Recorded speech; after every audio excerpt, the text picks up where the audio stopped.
ببین میخوام 3 نکته بهت بگم از مردا که اگه بلد نباشی فاتحه رابطت خونده است تا آخر. یعنی ظاهر رابطم عالی باشه، بلد نبودن این 3 نکته بوم میترکونه رابطه رو. نه، تقصیر مردان نیست، تقصیر توئه که بلد نیستی این نکته ها رو. بریم سراغ نکته اول. نکته‌ای که برای من و تو خیلی دردسر ایجاد کرده. نکته‌ای که تا امروز نمیدونستیم و این ندونستن چقدر به من و تو این احساس داد که وای خدایا این انتخاب بدترین انتخاب زندگیم بود. مردها متنفرن از اشتباه کردن. مردها متنفرن از این که من و تو مقصرشون کنیم. مثال بزنم حتما. دقیقاً اونجایی که میخوای بری مهمونی، آدرسم گم میکنی، اصلا یه شهر دیگه، اصلا یه جای دیگه است. بعد میگی خب عزیزم خیلی داری میچرخی، ما همه رسیدن، ما هنوز داریم میچرخیم، ببین لباست خوش شد، تو به این شیرینی آب شد، گل پژمرده شد. آقا از یکی بپرس. اونجا جایی که خیلی وقتا تو رابطه دعوا میشه. میدونی چرا؟ تو حرف بدی نمیزنی. تو ظاهرا داری میگی عزیزم طبیعیه که من و تو اینجا رو بلد نباشیم، پس بهتره بپرسیم. اما مرد یه چیز دیگه میفهمه. اون این رو برداشت میکنه که تو بلد نیستی، تو بی‌عرضه‌ای، تو نمیتونی. و مردها میمیرن اگه حق باهاشون نباشه. مرد میمیره اگه اشتباه کنه، تازه اونم جلوی من و تو. بذار برای چند تا مثال دیگه بزنم. ببین اصل صحبت چیه؟ اصل صحبت اینه که مردها از این که اشتباه کنن ناراحتن. حالا برای توضیح میدم چرا. و زمانی که من و تو یه حرفی میزنیم که در واقع داریم قدرتش، مردونگیش، توانمندیش، اشتباه بودنش رو نشون میدیم، اون سوء برداشت میکنه. بذار برای چند تا مثال بزنم. مثلا من میگم عزیزم نمیشه وایسی، نمیشه از یکی سوال کنی، اون اینو یه مدل دیگه میفهمه، اینجوری برداشت میکنه که تو احمقی، تو راهو گم میکنی، من اصلا نمیتونم بهت اعتماد کنم. یعنی صدای این که عزیزم نمیشه وایسی رو اینجوری برای خودش معنی میکنه. یا به من زنگ میزنه میگه میای بریم پیتزا بخوریم، من میگم نه الان پیتزا دوست ندارم. اون چجوری تعبیر میکنه؟ یعنی صدای من این صدا میشه براش که تو اشتباه کردی، تو رستوران بدی انتخاب میکنی، تو منو ناامید کردی. تمام چیزی که من دارم میگم با تمام چیزی که اون داره برداشت میکنه کاملا فاصلش بین زمین تا آسمون. یه مثال دیگه، من میگم که دوست دارم اوقات صمیمیتری با هم بگذرونیم. اون چی برداشت میکنه؟ تو بدی، هیچ وقت منو ارضا نمی‌کنی، من هرگز با تو خوشبخت نیستم. من فقط گفتم میشه لطفاً با من صمیمیتر باشی. اون قید خوشبختی رم زد، یعنی از ریشه زد. یه مثال دیگه، چرا سعی نمی‌کنی اینطوری کارا رو انجام بدی؟ اون اینطور برداشت میکنه که تو داری اشتباه میکنی، تو احمقی، تو بیچاره‌ای، تو دست و پا چلفتی، تو بی‌عرضه‌ای. من فقط گفتم این رفتاره رو میتونی داشته باشی، چرا این کار اینطور انجام نمیدی؟ یه مثال دیگه، نمیتونی منو بغل کنی قبل از خواب؟ من دارم اینو بهش میگم نمیتونی منو قبل از خواب بغل کنی؟ اون اینجوری برداشت میکنه که تو به در نخورترین معشوقه‌ای، تو اصلا بلد نیستی باید با یه زن چجوری رفتار کنی. دقت کردید کنار تمام درخواست‌های ظاهراً ساده ما و نیت‌های فوق‌العاده پاک ما، مردها یه چیز وحشتناک تعبیر میکنن؟ تازه بدبختی ماجرا اونجاست که تعبیراشون هم که نمیگن. فقط ما اونجایی که میگن میشه منو بغل کنی یه اژدها میبینم که چیه دوباره شروع کردی. و دقیقاً اونجا جایی که من تو احساس تماماً تنهایی میکنیم، احساس میکنیم که چقدر بدبختیم، چقدر رابطه به درد نخور رو شروع کردم، چقدر نادای من نمیفهمه. و تو درد و دلمون به هم میگیم که ببینم مرد تو هم انقدر بیرحمانه عمل میکنه، مرد تو هم انقدر قضاوتگره، اصلا من نمیتونم با این مرد حرف بزنم، تو حرف میزنم انگار یه اتفاق بدی افتاده، شروع میکنه راه رفتن، اصلا کلا منطقه رو ترک میکنه. پس من ترجیح میدم دیگه تو رابطه حرف نزنم. نه عزیز دل من، تو رابطه حرف بزن، اما تو ذهنت این رو داشته باش که کلمه های درستری باید به کار ببری، کلمه ها و جمله هایی که این حس رو به مردت بده که تو داری اشتباه میکنی. بله واکنش های بد داره. بذاریم سراغ این مثال ها.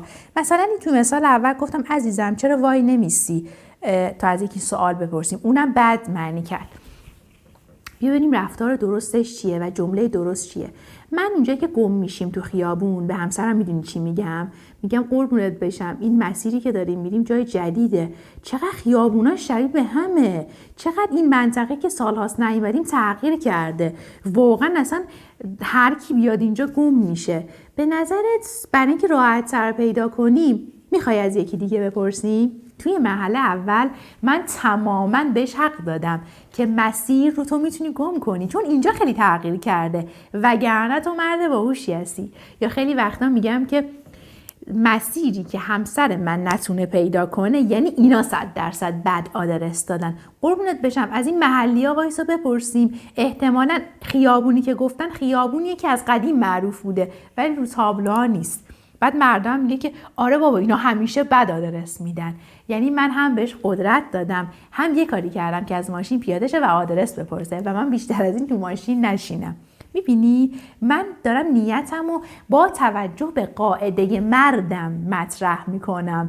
یعنی اگه من جنس مرد رو بشناسم واقعا خیلی از رفتارها خیلی از دعوا کم میشه. واسه همینه که من میگم من و تو به خدا به تنهایی میتونیم قهرمان زندگی عاطفی و زناشوییمون باشیم.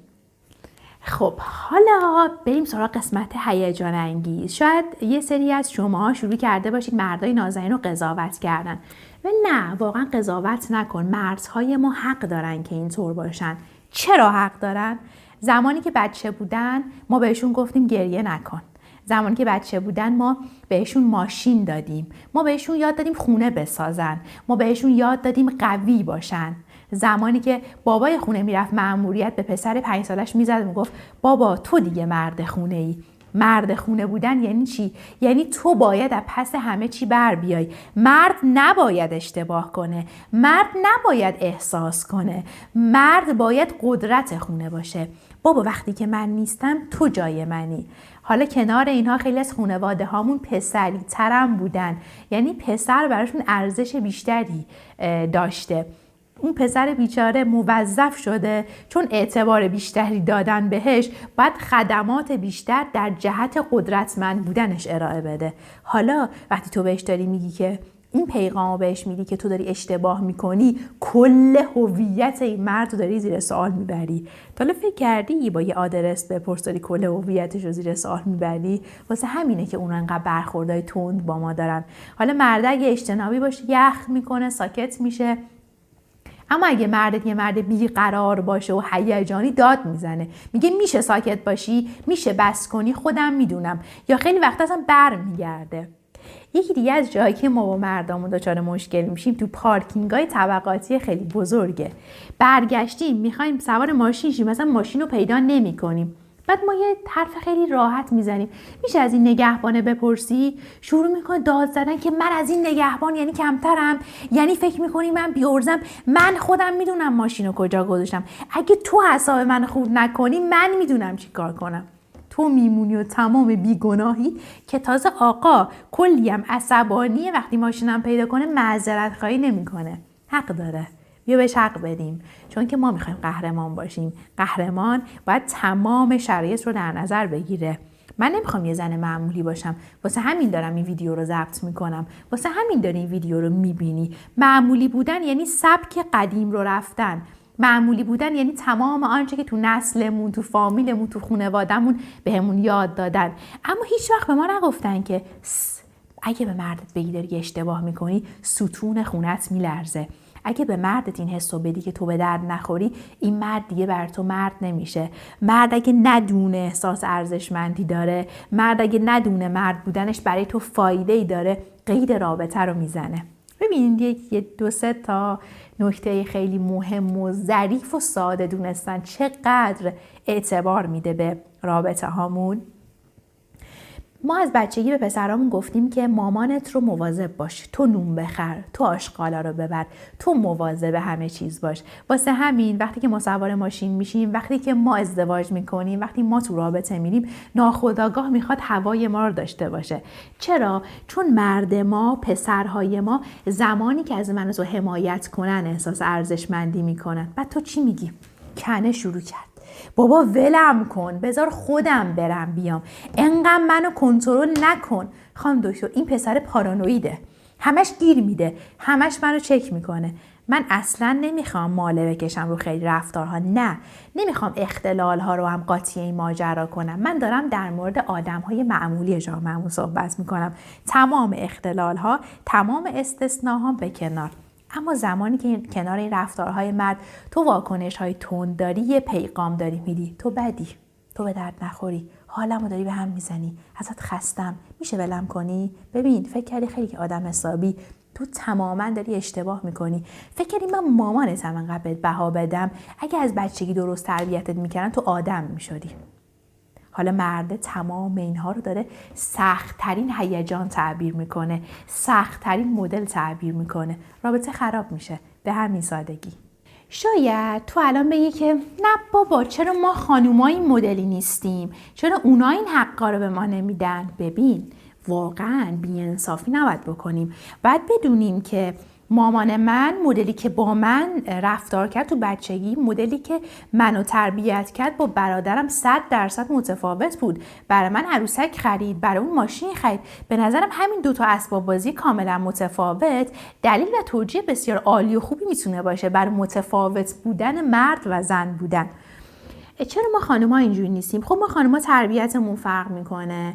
ما خانوما از بچگی بهمون گفتن که باید همه چیز رو درست کنی، باید همه چیز رو بهتر کنی. اصلا شغل هایی که به ما دادن، ارزش هایی که به ما دادن خیلی فرق میکرد با آقایون. به ما گفتن باید مامان خوبی باشی، به مردا گفتن باید قوی باشی، قدرتمند باشی.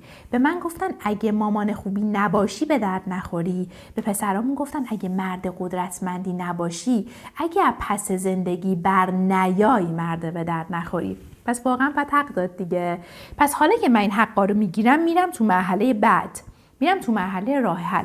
این نکته رو بگم، ما خانوم ها بیشتر مایلیم برای اینکه همه شو درست کنیم. خب به خاطر همین ما تو اتاق مشاوره هم بیشتر خانوم میبینیم. حالا دعوا و مرگ و آخر داستان کجاست؟ اونجا که به مرد میگی که باید بریم مشاوره، رابطه من تو به کمک احتیاج داره.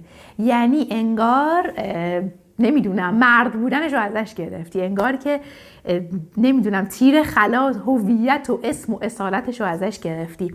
نمیگم مردها اصلا مشاوره نمیان، چرا مردهایی ما داریم که خیلی هم اتفاقا رو خودشون دارن کار میکنن. اما میخوام بگم که اونجایی که تو داری این حرفو میزنی، داری این پیغام میدی که پس تو نتونستی پس خودت بر بیایی، کمک لازم داری.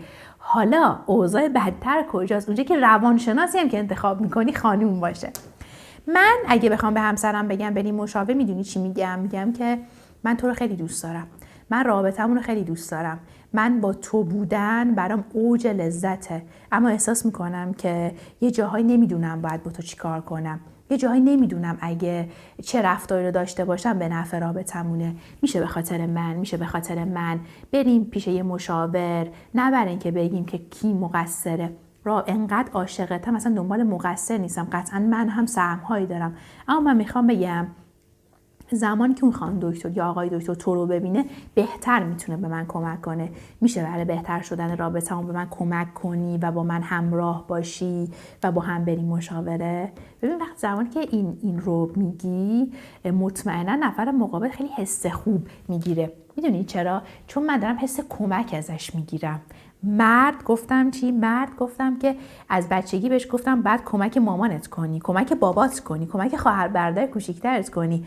وقتی تو خیابون میبینی یه پیرزن بار زیادی دستشه، حتما کمکش کن. پس انقدر کمک کردن ها جز یه عجین شده باهاشون. پس زمانی که من هم بهش بگم میشه به من کمک کنی، اون اصلا به من نه نمیگه. شاید دیر بله بگه، اما حتما بله میگه. بریم سراغ راه حل که حالا با این آقایون نازنین با این ویژگی ها باید چی کار کرد. اولین مسئله که خیلی مهمه، لطفاً از کلمات و الفاظی که در واقع اشتباه کردن، در واقع حس تو بدی، حس تو بی ارزه‌ای رو اینا رو باید حذف کنیم. پس اولین مرحله اینه که من برم سراغ کلامم، نمیگم که همیشه حواس برتی. یعنی نمیفهمی وقتی تو پارکینگ میای بعد بدونی کدوم ستون و کدوم طبقه ماشین رو گذاشتی. این دیگه واقعا من نمیدونم کی به تو گواهینامه داده. تو تازه دکترم هستی، خب دارم تحقیر میکنم دیگه. بعد انتظار دارم زمانی که تحقیر میکنم تحقیر نشم. من دارم میگم در زمانی که تحقیر میکنی تحقیر میشی، یعنی باید بفهمی آدم نرمالیه، نه بگی آدم بدیه. پس لطفاً کلام روشن داشته باشیم. کلام روشن یعنی تحقیر نکنم، سرزنش نکنم، تهدید نکنم، تهمت حرف نزنم، به نفر مقابلم احترام بذارم. تو پارکینگم ماشین گم شده، دعوامونم شده، من حق دارم، اونم حق داره.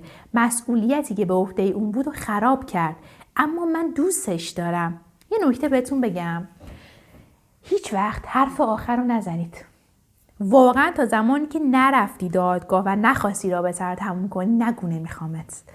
ما خانم ها متاسفانه خیلی وقتا تو رابطه میگیم نمیخوامت، برو، تموم شد دیگه، ما به درد هم نمیخوریم، من لیاقت ندارم، تو لیاقت، بابا وایسا، تو که خودت میدونی عمرن نمیخوای به هم بزنی، تو که میدونی بهتر از این نمیتونی پیدا کنی، تو که میدونی این آدم چقدر بودنش باعث برکته برای تو. پس لطفا خوب حرف بزن، لطفا حرف آخر هیچ وقت نزن. پس ما توی مرحله اول کلام روشن داریم به اضافه درست گفتن خواسته و احساسمون. من خواستم همسرم با من بیاد مشاوره، اما کلمات رو خوب کنار هم چیدم، چون که مشاور اومدن، واقعا من نمیگم همسرم بیاد مشاور برای که مشاور بگه که خانم شما برنده، آقا شما بازنده، خانم شما مشکل نداری، آقا شما، نه واقعا من اینا رو نمیخوام. من میخوام مسئله‌مون حل بشه، من میخوام رابطه‌مون بهتر بشه. توی زوج درمانی هیجان مدار میگه راست بگو، دروغ نگو، نپیچون، اصل حرفتو اول بزن. اصل حرف من خیلی جاها اونجایی که آدرس پیدا نمی‌کنیم و گم میشیم واقعا اینه. به خدا این که ماشین دنده‌ایه، این که تو انقدر پاد رو کلاژ و ترمزه، من دارم میمیرم، من دارم قصه میخورم، میشه لطفاً آدرس بپرسی؟ من خسته شدم از این که تو خسته ای، من دلم داره میگیره از این که تو خسته ای. ببین یه فکر، اما کلام یه چیز دیگه داره میگه. ببین فکر من یه چیزه، کلام یه چیز دیگه، اون آدم 1000 برابر متفاوت تعبیر میکنه. بعد به نظر من این که خیلی رابطه و هنوز رابطه است و جون داره، یعنی خیلی خدا کمک کرده. بریم سراغ راه حل دوم. راه حل دوم اینه که راست مستقیم بری بهش بگی که انگار خاصیت شما مردا اینه که اینطوری باشی، میشه به من کمک کنی؟ من کجاها این حس رو بهت دادم؟ بیا در مورد رابطتون با هم حرف بزنی، حتی اگه نفر مقابل دوست پسرته، حتی اگه 2 ماه باهاش آشنا شدی. ببین من همیشه یه نظر دارم که هیچ آدمی بی خودی تو زندگی من نمیاد. هر آدمی اومده که منو ارتقا بده. پس بهتره که من کنار آدم‌ها تمرین خود دوستی کنم، تمرین کنم که با تویی که الان 2 ماه تو زندگی منی بهترین دستاوردها رو داشته باشم. قرار نیست با شوهرم فقط گفتگو کنم، فقط قرار اینه که من گفتگو کردن یاد بگیرم. حالا این آدم میشه حریف تمرینی من، پس من با حریف تمرینیم شروع میکنم حس خوب تجربه کردن. میدونی چرا میگم که به مرد بگو من فهمیدم که اشتباه کردن چرا برای تو انقدر درد داره؟ به خاطر اینکه زمانی که مرد احساس کنه تو درکش میکنی، اصل مسیر رو ما رفتیم، اصل کار انجام شده. مردها زمانی که بهشون حق داده بشه خیلی حس و حال خوبی دارن. فقط مردها نه، اونجایی که به ما هم حق میدن ما حالمون خوب میشه. راه حل دوم پس این شد، بری باش صحبت کنی، بگی ماجرا اینه، تو پیشنهادت چیه؟ و اما راه حل سوم، لطفاً به مردها بیشتر توجه و تحسین بده. برو ازش بپرس عزیزم اندازه‌ای که تو لازم داری من به توجه میکنم، اندازه‌ای که تو کار خوب میکنی من قدردانی میکنم، من تحسین میکنم. شاید بگه آره، شاید بگه نه. بگو که کجاها دوست داری من بیشتر ازت تعریف کنم. آخه خیلی ماجراها برای من و تو معمولیه، اما واقعا اون مرد پوستش در اومده به اون نقطه برسه. ما میگیم که اوکی مرسی دست درد نکنه، اما تو نمیدونی این میوه تو بازار نبود، این 10 تا میوه فروشی رفت. پس باید از خودشون هم کمک بگیریم، چون ما به تنهایی نمیتونیم از دنیای اونها با خبر باشیم. خیلی مردها میگن که خانم دکتر خانم من اصلا منو قبول نداره، و به خانم میگم قبولش نده، میگه به خدا از بابا من بیشتر دوستش دارم. فقط رفتارهای ما به مردمون این حس رو نمیده که تو رو خیلی قبول دارم. پس راز اول، نکته اول، تقلب اول این بود که به مرد اصلا این حس رو نده که اشتباه میکنه. به مرد این حس رو بده که حق با توه، اما لطفاً عزیزم بلد باش